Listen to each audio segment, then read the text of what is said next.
Sequences. A sequence is an ordered list of numbers that follow a certain rule for determining the next term. So here you have a sequence here. This particular sequence, each number in the sequence is called a term. Now, a sequence can be either infinite or finite. An infinite sequence is one that goes on with and it continues without end. This is an example of an infinite sequence. It starts at 2, the first number in the sequence, and because it has these 3 ellipses back here, that indicates that it continues on to infinity. It does not end. For example, this is a set of numbers that begins with 1, and it also continues on to infinity because notice you have the ellipses here. It doesn't stop at 5.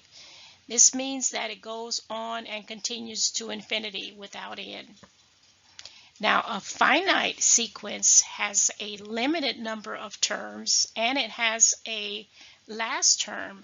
So this example here, the first number in this sequence is 1, and the last number is 1000. So anytime you have the ellipsis in the middle and you have numbers in front of it and in back, that means you have a limited number. It starts and stops at a number.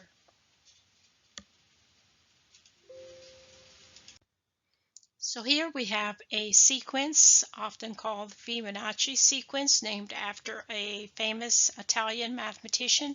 Can you find the next term in this sequence? I'll give you a moment to think about it.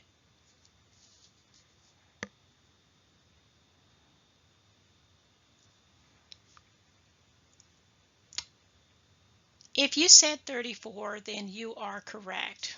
So to find the next term, first of all, the first 2 terms are 1.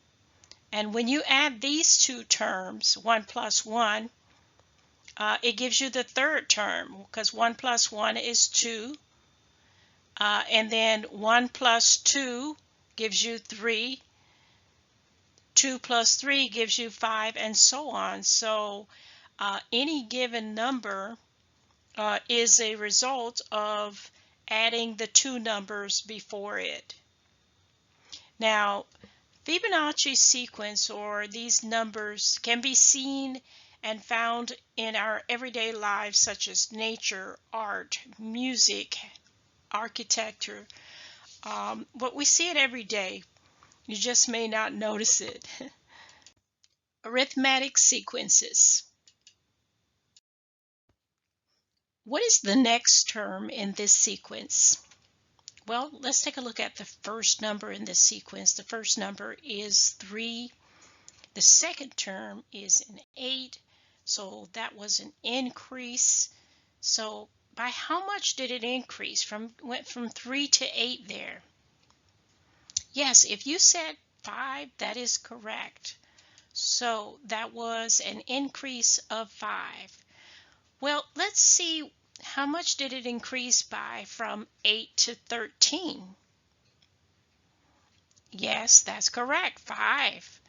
So we can see here, it looks like we have a pattern here. So if this pattern continues and we add 5 to our next number, so if we add 5 to 13, we'll have our next term, which is what? Yes, it would be 18. That is correct. So when the difference between consecutive numbers is the same number, which we call a constant, then we call that a common difference. So this sequence has a common difference of 5. Now we can check that by moving backwards. So if you go forward and you're adding, to go backwards, you would then subtract. Now, it doesn't matter where you start, at the beginning or at the end. I could actually start here at the end and go 18, take away 3, 18 take away 13, which is 5. 13 take away 8, which is 5. 8 take away 3, which is 5. So again, anytime the difference between the terms is the same number, which we call a constant, then that is called the common difference. And this is an example of an arithmetic sequence.